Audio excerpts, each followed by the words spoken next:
Tout le monde, merci de m'avoir invité là, aujourd'hui là, pour la présentation.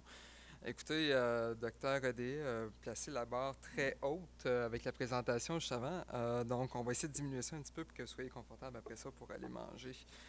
Donc, le but aujourd'hui En fait, première des choses, aucun conflit d'intérêt, à part que j'adore ma spécialité puis j'aime ça, faire des traitements de PRRT. Mais bon, on va essayer de discuter avec vous pour montrer les bonnes indications de donner la PRRT pour que vous en méritiez vraiment. Donc, petite mise en situation pour mettre la table sur la présentation. Donc, vous parlez avec des connaissances qui ont des tumeurs qui vous apprennent que leur fille de 29 ans a une tumeur neuroendocrine. Et là, elle sait que vous faites partie d'une association de gens avec des tumeurs neuroendocrines. Ouais. OK. Donc, vous avez une connaissance, fille de 29 ans, vient d'avoir un diagnostic de tumeur neuroendocrine. Elle vous prend pour la sommité de son entourage qui connaît les tumeurs neuroendocrines, donc elle vous pose des questions sur l'investigation, sur le traitement, particulièrement en médecine nucléaire, parce que souvent les gens ne connaissent pas la médecine nucléaire. Et donc la question pour vous, c'est est-ce que vous vous sentiriez à l'aise de donner conseil à cette personne-là? Est-ce que vous connaissez assez les examens ou les traitements pour pouvoir lui donner conseil? Donc, les objectifs de cette présentation, c'est justement d'être capable de répondre aux attentes des gens qui vous entourent. Donc, de connaître un peu plus les examens de médecine nucléaire et leur rôle dans le bilan d'extension pour aider Dr. Deshaies et Dr. Lemelin à choisir le bon traitement pour vous, dépendamment si c'est localisé ou à distance. Et si jamais on est à distance, est-ce qu'on peut aller sélectionner un traitement pour vous systémique comme la PRRT? Donc, on va voir qu'est-ce que constitue un bon patient pour la PRRT et on va essayer de démystifier tout ce qui se passe autour du traitement de PRRT pour que, si jamais ça s'applique à vous, vous sachiez exactement dans quoi vous embarquez là, pour le traitement quand vous venez à Québec.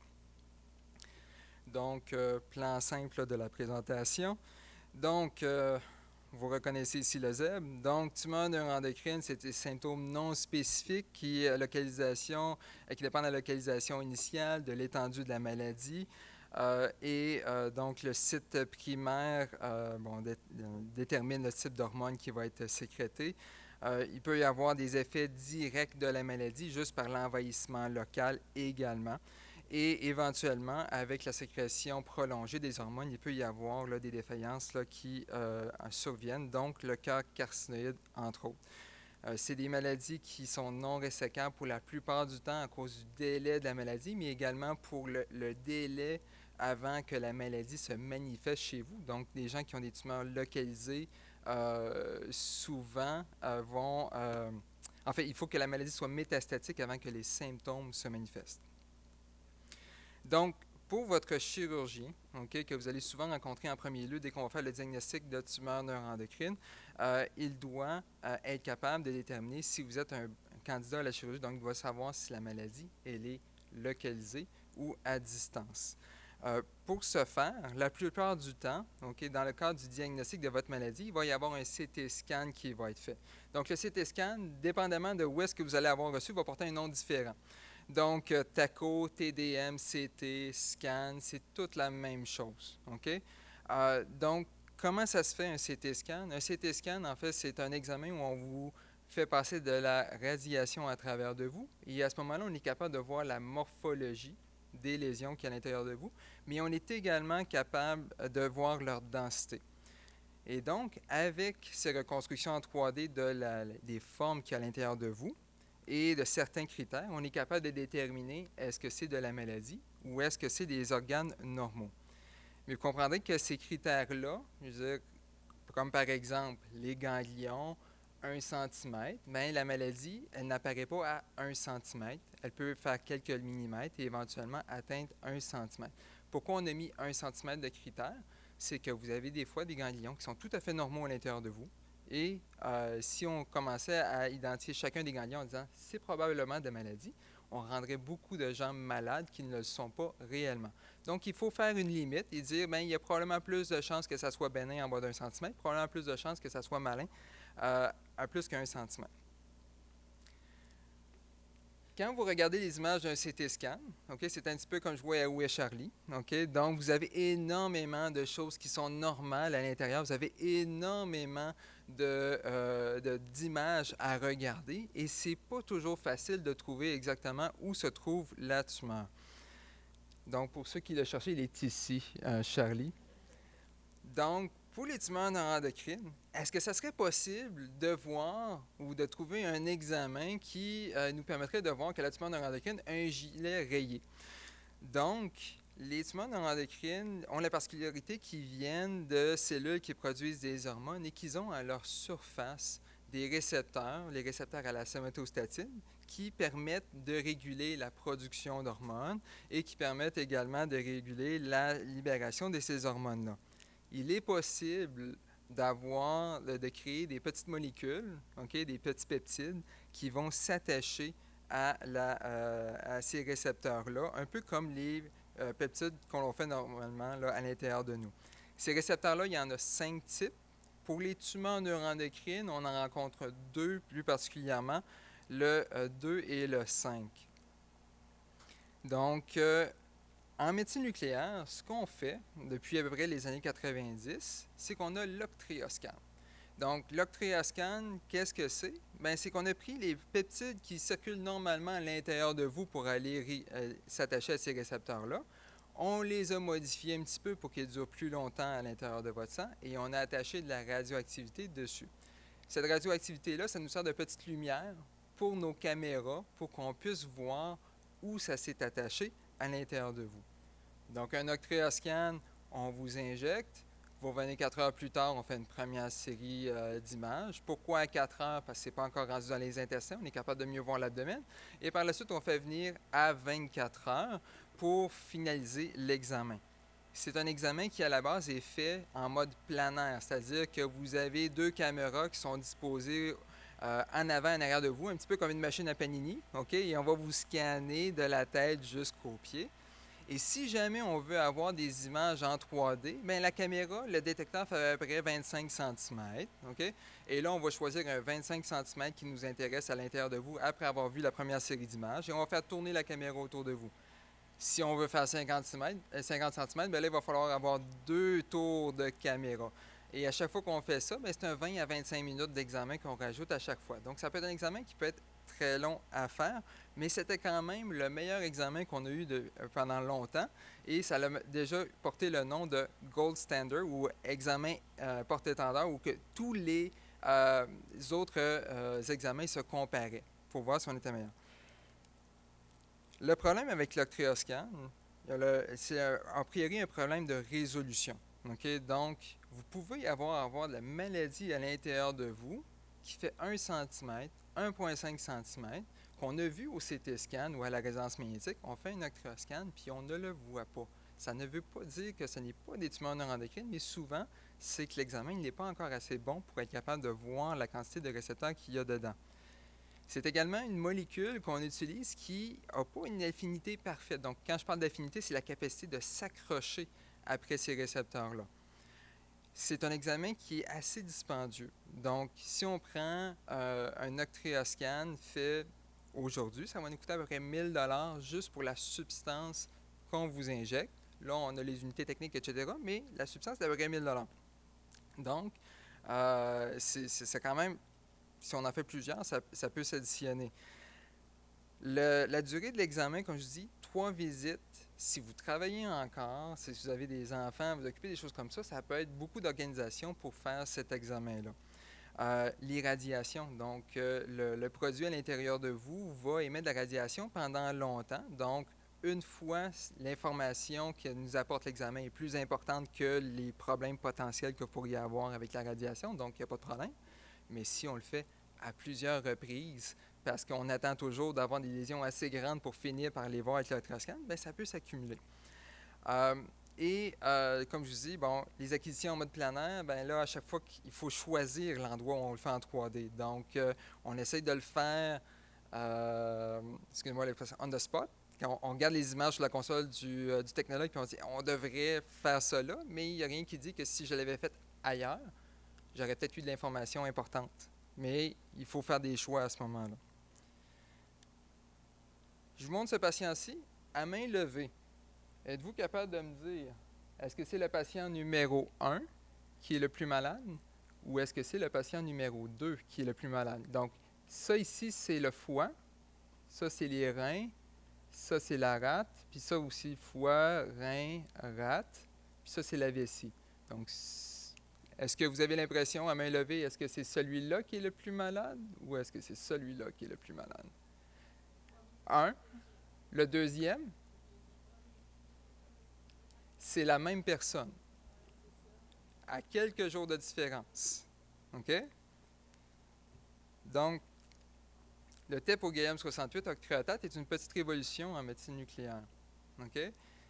Donc, c'est un examen où on a pris la molécule qu'on avait à l'octroscan, on l'a modifiée encore plus. OK? On exclut la personne qui parle.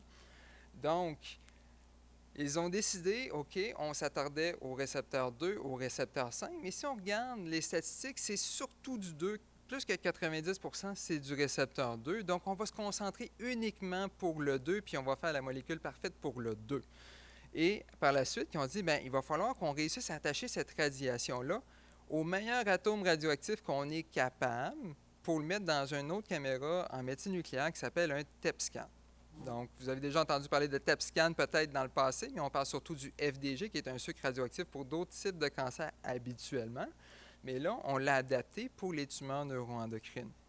Donc, cet examen-là, OK, est nettement meilleur pour aller s'accrocher au niveau du récepteur. Il a une meilleure résolution.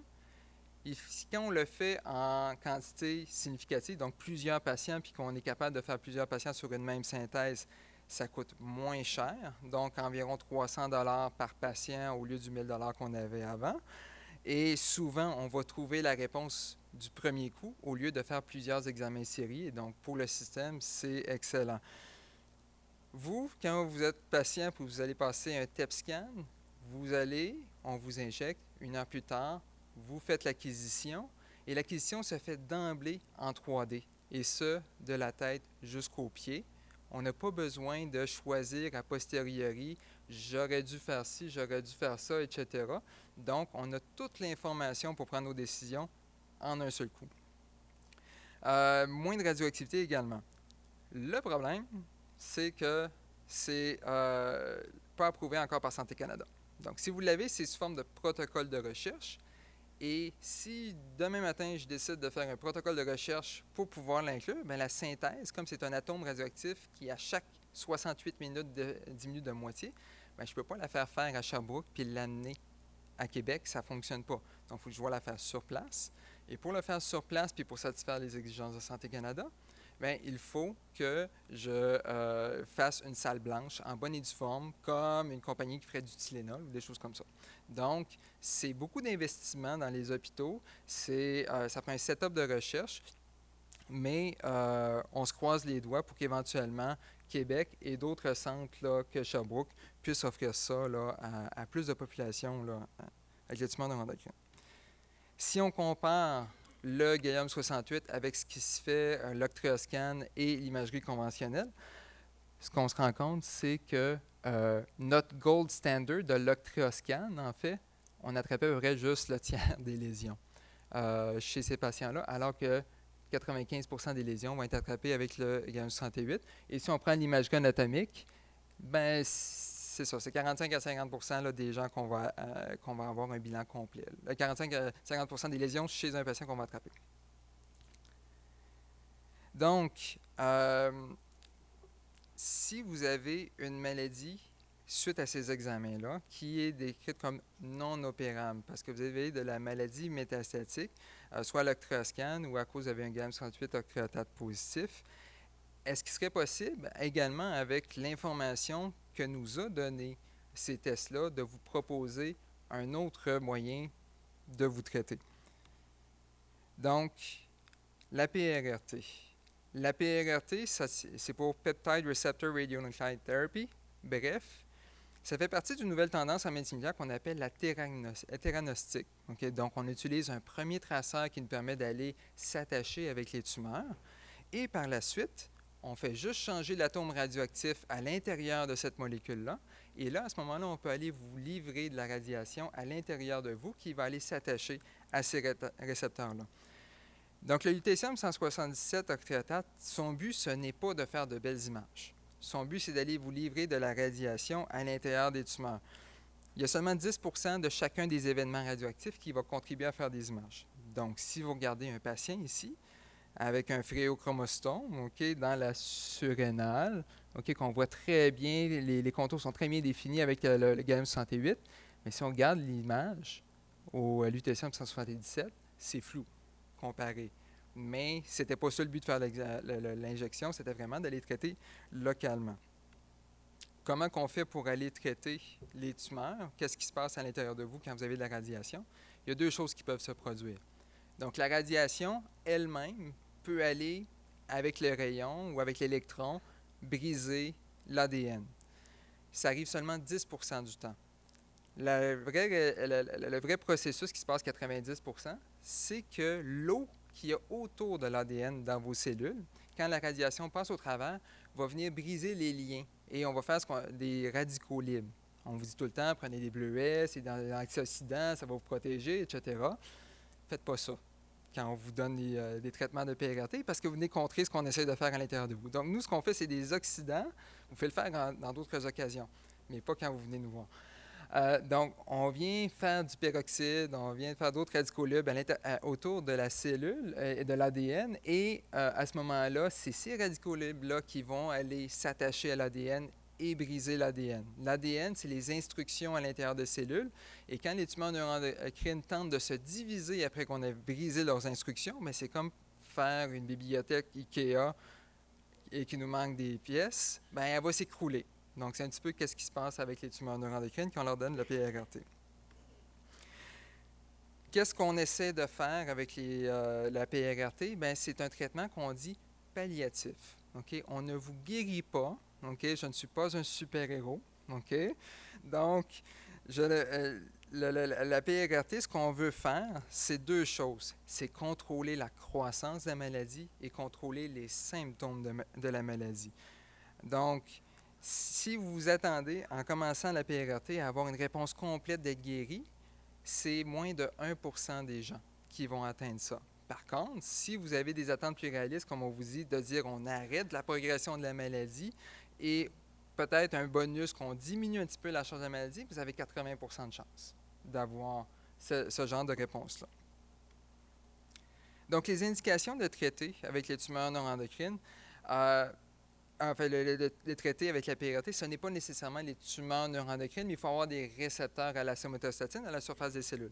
Il faut que ce soit des gens qui ont de la maladie métastatique ou des gens qui ne sont pas résécables. Donc, il est possible que vous ayez une tumeur qui soit localisée à l'intérieur de vous, sur la tête du pancréas, mais qu'elle est tellement grande qu'elle vient impossible à aller réséquer. Donc, à ce moment-là, on va préférer d'autres modalités pour vous. Le traitement des tumeurs par PRRT, habituellement, les gens vont avoir des analogues de la somatostatine avant d'être référés à nous. Par la suite, bien, il faut avoir une discussion avec vous, des effets secondaires, des indications de traitement pour savoir qu'est-ce qui s'applique le mieux à vous. J'aimerais ça vous dire, la PRRT, c'est le meilleur, venez chez moi avant d'essayer les Verolimus ou le Sutent, mais je pense qu'encore là, on vous donne l'information, on vous donne les effets secondaires ou qu'est-ce qu'on peut essayer de la thérapie, puis après ça, c'est à vous de décider un peu avec nos conseils qu'est-ce qui est le mieux pour vous. Donc, si vous recevez un avant l'autre, ce n'est pas une contre-indication au prochain traitement. Donc, souvent, on essaie un, ça a fonctionné un certain temps, après ça, on s'en va à l'autre, etc. Donc, on fait un traitement qui est personnalisé pour vous. Donc, il y a une nouvelle, la PRRT, comme on utilise actuellement, elle est sous protocole de recherche, mais récemment, par Santé Canada, il y a le Lutathera, qui est exactement la même chose qu'on fait, sauf que ça va être accessible commercialement. Et donc, les indications vont être précisées là, quand il va y avoir, entre autres, là, les décisions de l'INES là, pour le remboursement du traitement. Première des choses qu'on veut savoir, c'est est-ce qu'il y a des récepteurs à la somatostatine au site des lésions. Donc, pour ce faire, on a ce qu'on appelle le score de Krenning.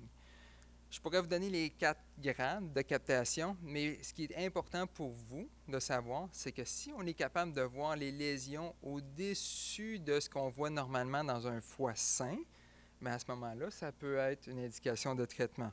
En bas de ça, j'aimerais ça vous en donner, mais je vais vous donner des effets secondaires, puis je ne vous apporterai pas de résultats avec le traitement. Donc, pour ce qui est de la thérapie, en haut de 3, donc plus que le foie, c'est ce qu'il nous faut. Et est-ce que ça fonctionne, le traitement de PRRT? Ça dépend. Ça dépend. Il faut bien choisir les patients. Il faut s'assurer que toutes les lésions qui progressent aient des récepteurs à la somatostatine. Et si on décide de traiter il faut que les gens ils progressent. Et s'ils ont des symptômes, il faut s'assurer que les symptômes qu'on essaie de traiter soient en lien avec les tumeurs neuroendocrines. Donc, comme dans toute présentation, il faut mettre des cas wow pour impressionner les gens. Okay? Donc, phéochromostome métastatique. Donc, si vous regardez ici, tout ce qui est en noir, ça, c'est de la maladie. Okay? C'est de la maladie dans le mésentère, c'est de la maladie dans la rétropéritoine du patient. Le patient, c'est un homme d'à peu près 60 ans qui a des catécholamines. Donc, c'est comme si vous aviez des décharges adrénergiques en permanence. Okay? Il était incapable de faire ses activités quotidiennes. Et après 6 traitements, le patient il a encore de la maladie. Mais le patient a recommencé à faire ses activités de la vie quotidienne, à s'occuper de sa cabane à sucre, etc. Donc, ça, c'est un exemple de belle réussite pour la PRRT. Un deuxième cas, homme de 54 ans, tumeur neuroendocrine. On parlait de grade tantôt, grade 1, okay? Donc qui est relativement indolente, mais non résecable de par sa grosseur. Il a tenté le sandostatin, ça n'a pas ralenti la progression de la maladie. On lui a présenté les vérolimus puis le sunitinib. Il a fait des effets secondaires, donc il a essayé, on lui a parlé du Capten, ça ne lui tentait pas, donc il a fait la PRRT. Donc lui, en plus de l'effet de plénitude, de compression sous l'estomac, il avait des ballonnements, de la fatigue et de la diarrhée. Donc, vous voyez ici la tumeur, OK? Normalement, le pancréas, ça devrait à peu près avoir à peu près cette grosseur-là ici. Donc, tout ça ici, c'est de la tumeur, mais c'était pris dans les vaisseaux de ce patient-là. Et quand on regarde ce que ça donne après la PRRT, donc la tumeur qui faisait pratiquement tout l'abdomen, elle a diminué significativement de taille. Mais elle n'est pas partie. On ne guérit pas avec le traitement. Ce qu'on essaie de faire, c'est d'améliorer les symptômes. Et ce patient-là était devenu... il n'était pas asymptomatique. Il avait encore quelques épisodes de diarrhée, mais il n'avait plus besoin de courir pour aller à la salle de bain ou de savoir où étaient les salles de bain là, dans un magasin avant de s'y présenter. Il y a aussi des cas moins wow, okay? Mais qui sont quand même tout aussi intéressants. Donc, homme d'une quarantaine d'années qui avait été diagnostiqué à l'âge de 25 ans avec tumeur neuroendocrine du grêle, qui avait environ 25 épisodes de bouffées de chaleur par jour avec des diarrhées qui étaient à peine contrôlables. On était rendu à 80 mg de sandostatin chez ce patient-là aux 2 semaines. Ça, c'est après le premier traitement. Ça, c'est après le 5e traitement. Exactement la même chose. Aucun changement anatomique, ou la même quantité de récepteurs. Ce patient-là, il a recommencé à travailler, il n'a plus de diarrhée, il n'a pratiquement plus de bouffées de chaleur. Mais anatomiquement, aucun changement. Donc, il ne faut pas nécessairement espérer que la maladie régresse, mais si on est capable de vous donner de la qualité de vie avec le traitement de PRRT, c'est ça qui est important, puis c'est ça qu'on essaie de faire avec vous. Donc, contre-indication au traitement, tantôt on parlait, carcinome neuroendocrinien, c'est une autre bête, OK? C'est notre gros tigre du Bengale. Donc, ça, c'est des tumeurs qui vont progresser très rapidement et ils vont souvent avoir perdu les récepteurs à la somatostatine de toute façon à leur surface. Donc, on ne sera pas capable d'aller se fixer. C'est les maladies qui sont hétérogènes. Donc, il y a des gens qui sont à grade 2, OK? Et il y a une certaine portion de la maladie qui va se comporter comme une maladie bien différenciée, donc qui évolue très lentement, qui ont un récepteur à la somatostatine. Et il y a d'autres lésions qui ont commencé à être un petit peu le mouton noir de la famille, qui ont perdu ces récepteurs-là. Donc, si on s'en rend compte, à ce moment-là, si c'est une ou deux lésions qui sont comme ça, on peut essayer de les adresser en premier, puis après ça, aller traiter avec la PRRT après. Mais si on n'est pas capable de s'en occuper, mais c'est celles-là qui vont donner des problèmes plus tard. Donc, même si on s'occupe de la maladie indolente qui ne progresse pas beaucoup, ben, on ne réussira pas à améliorer la vie du patient. Donc, bien sûr, les femmes qui sont enceintes, les femmes qui allaitent, la radiation au bébé, la radiation au niveau des seins est importante. Les gens qui sont en fin de vie, on ne pourra malheureusement pas les ramener là, assez pour qu'ils puissent en profiter. Les gens qui ont des problèmes qui nécessitent une chirurgie, une attention chirurgicale, les problèmes carcinoïdes, les métastases qui sont instables au niveau du dos et qui devraient aller en neurochirurgie, on ne les traitera pas avant parce que le chirurgien, après ça, va devoir aller s'exposer à la radiation si vous en avez besoin par la suite. Et les gens là, qui auraient des problèmes rénaux ou des problèmes avec la moelle osseuse aussi, c'est des contre-indications à traiter. Donc, vous en aviez tantôt un exemple. Je vous en remontre un autre. Donc, ici, ce qu'on voit, l'intestin grêle, le mésentère, OK? Et dans le milieu, on a des métastases de ganglions qui ont fait de la fibrose. Donc, c'est comme si la métastase tirait sur les intestins avec la fibrose. Et ça, ce que ça fait, c'est que les intestins ne sont pas capables de bouger librement entre eux autres. Et quand vous avez des gaz qui passent, quand il y a des selles qui passent, bien, ça ne passe pas facilement et ça peut vous donner des subocclusions. Donc, pendant une période X de temps, vous avez l'impression que vous avez plein de roue, mais il n'y a pas de gaz qui passe par en bas. Bien, c'est pour ça que certaines personnes ont ces symptômes-là.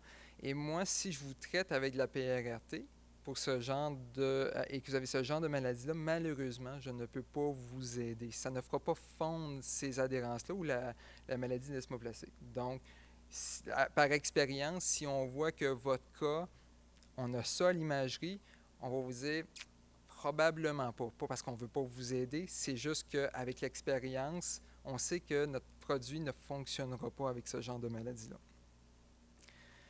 Un cas pratique pour vous. Donc, tantôt, je parlais du corps de Krenning. Là, c'est une slide que j'avais pour des médecins, fait que je leur avais donné les 4 grades. Mais la captation qu'on voit ici dans la tumeur de la tête du pancréas, est-ce qu'elle est plus élevée que le foie qui est à côté ou elle est plus faible que le foie? Plus élevée. Donc, pour vous, est-ce que c'est un candidat à de la PRRT? À main levée, est-ce qu'il y en a qui voudraient le traiter avec de la PRRT, avec une captation comme ça?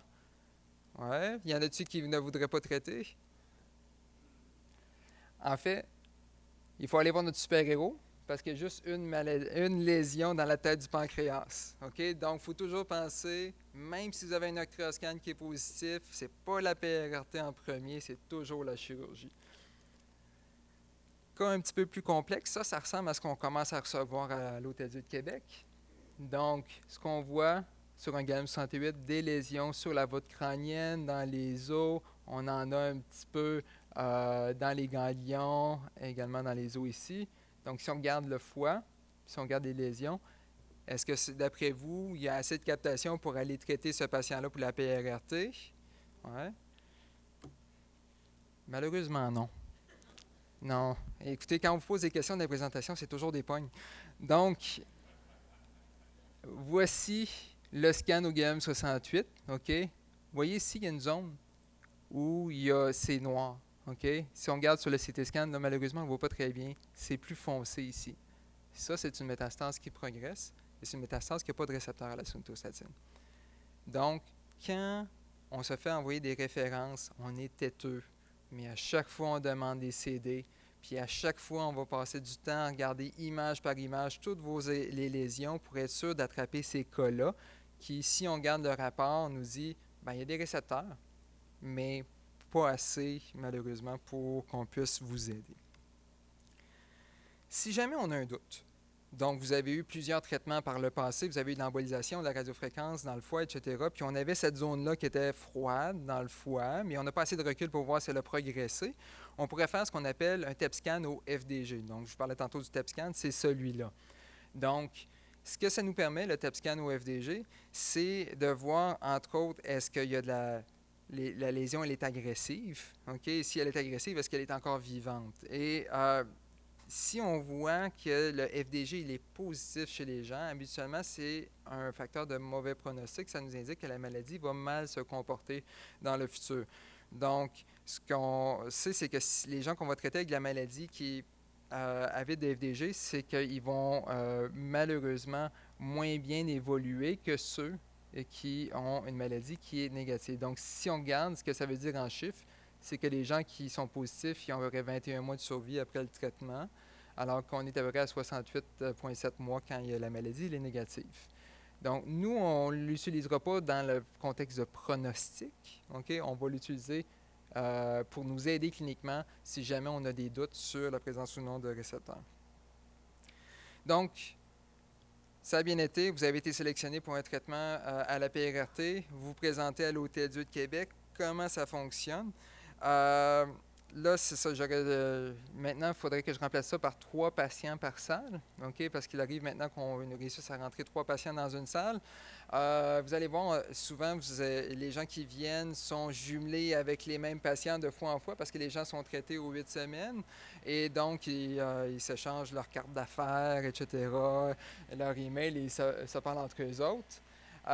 Donc, 2 salles de traitement, donc potentiellement jusqu'à 6 patients par semaine qu'on traite à l'Hôtel-Dieu. On était avant à 3 séances, on est rendu à tous les semaines qu'on fait des traitements. On a 2 infirmières qui sont des soins ambulatoires qui travaillent avec nous, un technologue ou une technologue là, qui s'occupe de la synthèse et de nous aider à l'administration des traitements. Donc, le régime, comment ça fonctionne? Bon, vous avez le régime qui, normalement, ce qu'on voit dans la littérature, qui est le régime standard. On vous donne une certaine dose de radioactivité 4 fois aux 8 semaines. Après ça, on arrête, puis on passe à la prochaine étape.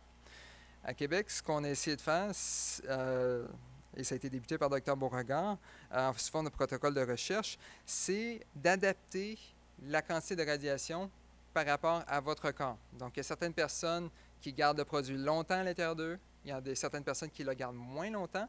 Donc, ce qu'on veut, c'est qu'on vous donne une quantité suffisante pour qu'à la fin de la journée, tout le monde ait la même quantité de radiation à l'intérieur d'eux pour traiter les tumeurs. Donc, quand vous venez à l'Hôtel-Dieu de Québec, on a fait une étape préalable où on a ajusté la dose par rapport à la fonction de vos reins, à votre poids, votre taille. Le matin de l'examen, on va s'assurer que vos prises de sang sont correctes. On va vous donner des médicaments pour vous empêcher que vous ayez mal au cœur durant le traitement. Ça fonctionne pour la grande majorité des gens, mais ça arrive des fois qu'il y a une petite nausée au début. On arrête la perfusion, ça passe, on continue. Par la suite, on va vous donner un produit qui vous protège vos reins. Je pourrais vous aller dans les grandes explications, mais pensez comme si c'était du téflon pour vos reins. Donc, notre produit a tendance à coller dans les reins et donner de la radiation à vos reins et éventuellement vous donner des problèmes plus tard pour vos reins. Donc, en vous donnant ce produit-là, les acides aminés, on vient diminuer significativement la quantité de radiation qui reste dans les reins. Petite image pour vous montrer un petit peu qu'est-ce que ça donne. Les reins ici sans les acides aminés, les reins avec les acides aminés. Donc, on les voit beaucoup moins, donc c'est mieux là, pour ce qui est de la radiation qui est livrée au niveau des reins. Ça va durer 4 heures au total. Et pendant ces 4 heures-là, c'est à ce moment-là qu'on vous donne le lutécium qui est sur une injection sur à peu près 20 minutes. Normalement, la journée commence à 7h30 le matin, elle se finit à peu près vers 2h l'après-midi. Donc, suite au traitement, on ne vous laisse pas tout de suite partir. Okay? Ben, c'est sûr que vous allez aller à l'hôtel, mais le lendemain, vous êtes quand même dans la région de Québec parce qu'on va faire une imagerie. On va en faire une imagerie également 3 jours plus tard. Donc, traitement mardi, imagerie mercredi, imagerie le vendredi. Et pourquoi on fait ça? Bien, comme j'ai expliqué, on essaie d'optimiser la quantité de radiation que vous avez à l'intérieur de vous et ça nous prend ces images-là pour être capable de le faire. Soit le jour 1 ou le jour 3, vous allez voir le médecin. Donc, vous allez avoir la même information que nous, on va avoir. Donc, vous venez vous asseoir avec nous, on vous montre les images, on vous dit c'est là que c'est allé, et si vous êtes rendu au traitement 2, 3, 4, on vous montre c'est-tu resté pareil, ça a-tu diminué, etc. Donc, on vous donne cette information-là. Et on va vous suivre là, par la suite avec les prises de sang pour voir si vos plaquettes là, sont correctes et si la fonction de vos reins est correcte également. Normalement, 3 semaines